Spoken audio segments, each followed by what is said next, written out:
Gutenberg faisait son encre en faisant brûler du bois. Il récoltait la suie, les charbons, qui broie avec de l'huile de lin. Ça fait une pâte de l'encre qu'on appelle le noir de fumée. Et comme il y a une pression qu'on appelle le foulage, les pigments rentrent dans le papier. Donc un livre imprimé en typo, ça tient 4 siècles. Alors qu'un livre imprimé en numérique, ça tient beaucoup moins longtemps. C'est une couche sur vos imprimantes, c'est une couche qui est déposée en surface, que les pigments minéraux, ils rentrent dans le papier avec la pression des caractères dans le papier. C'est ça l'avantage en typo.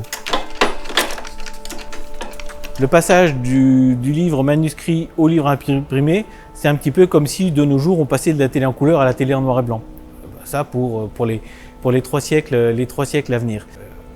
En fait, l'impression dans la plupart des livres qui ont été édités entre le XVIe et XVIIIe siècle se limite la plupart du temps à 2 couleurs. Donc on va imprimer en noir le texte et puis les pages de titres, quelques initiales ou des titres courants pourront être imprimés en rouge. On retrouvera la couleur simplement au XIXe siècle avec l'invention d'autres techniques.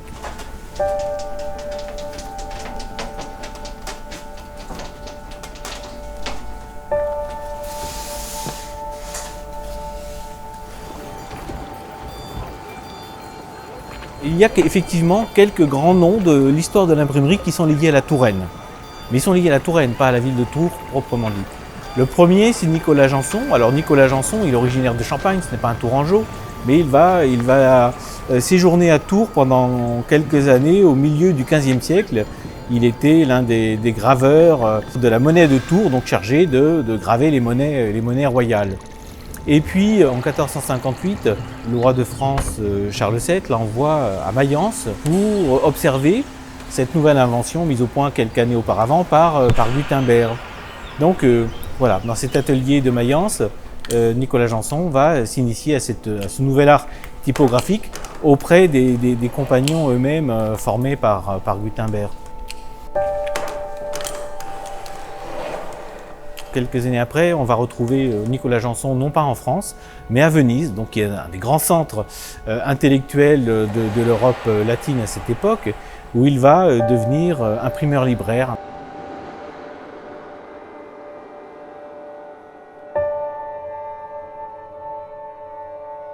Nicolas Janson, il est connu aujourd'hui pour avoir été l'un des inventeurs du caractère romain, donc un caractère d'imprimerie qui va avoir un succès considérable, qui va se répandre grâce à l'imprimerie dans toute l'Europe latine.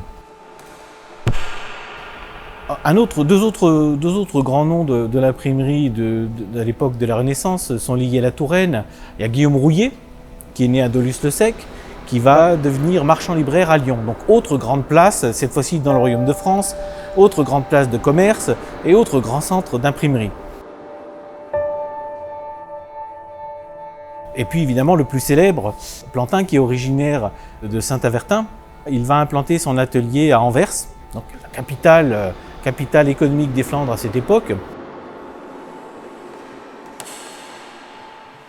Cet atelier d'imprimerie va être le plus grand d'Europe à l'époque.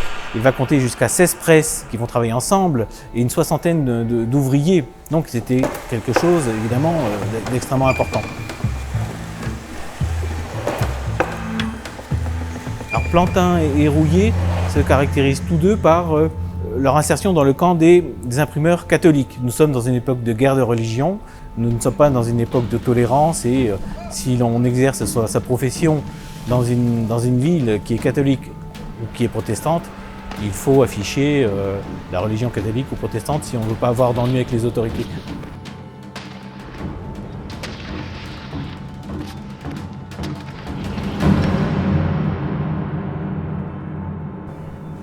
Entre le XVIe et le XVIIIe siècle, les imprimeurs tourangeaux qui exercent en Touraine n'ont pas laissé de grands noms. La production qu'ils vont réaliser n'est pas non plus remarquable par la qualité des ouvrages. Il y a les imprimeurs de journaux, les imprimeurs de revues, les imprimeurs de gazettes, les imprimeurs d'affiches, les imprimeurs, j'allais dire, d'éléments quotidiens.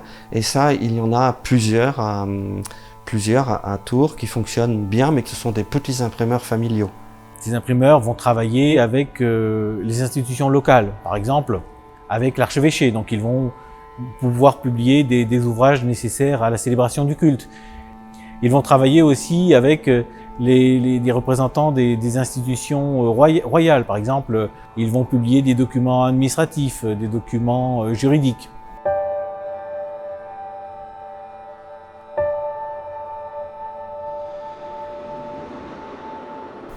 Alors la famille Mam arrive à Tours à la fin du XVIIIe siècle. Très rapidement, ont trouvé leur place dans ce qu'on appelle l'imprimerie de livres et de livres illustrés.